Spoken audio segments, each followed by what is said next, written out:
থেকে 3 মিনিটের একটি ছোট গল্প শুনে যাবেন, আশা করি ভালো লাগবে। একটি ছেলে খুবই সাদাসিধা ছিল। সে একটি দোকানে চাকরি করত। ছেলেটির বেতন ছিল মাত্র 5,000 টাকা। ছেলেটির দোকানের সামনে দিয়ে প্রতিদিন একটি মেয়ে স্কুলে যেত।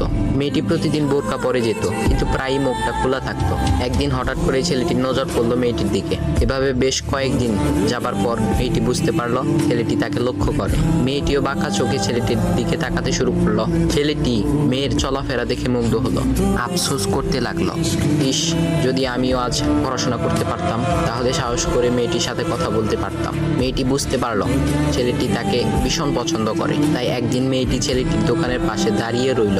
তখন ছেলেটি দুপুরের খাবার খাওয়ার জন্য দোকানের বাইরে আসে। সে চায়ের দোকানে গিয়ে 5 টাকার একটি রুটি খেয়ে পানি পান করে আসতে লাগলো। তখন মেয়েটি তার কাছে গেল। তুমি ভাত খেলে না, রুটি দিয়ে পেট ভরবে? তখন ছেলেটি মেয়েটিকে দেখে অবাক হয়ে গেল। তখন ছেলেটি বলল, আমি ভাত খেলে আমার মা, বাবা আর ছোট বোনকে কি খাওয়াবো? মেয়েটি শিক্ষিত, তাই অল্পতেই বুঝে গেল।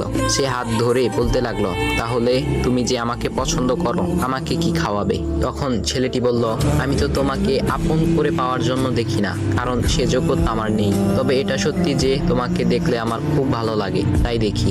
মেয়েটি ছেলেটির কথা শুনে চোখের পানি ধরে রাখতে পারলো না। সে বুঝে গেল ছেলেটির চরিত্র ও ভাবনা অনেক সুন্দর। সেদিন মেয়েটি চলে গেল।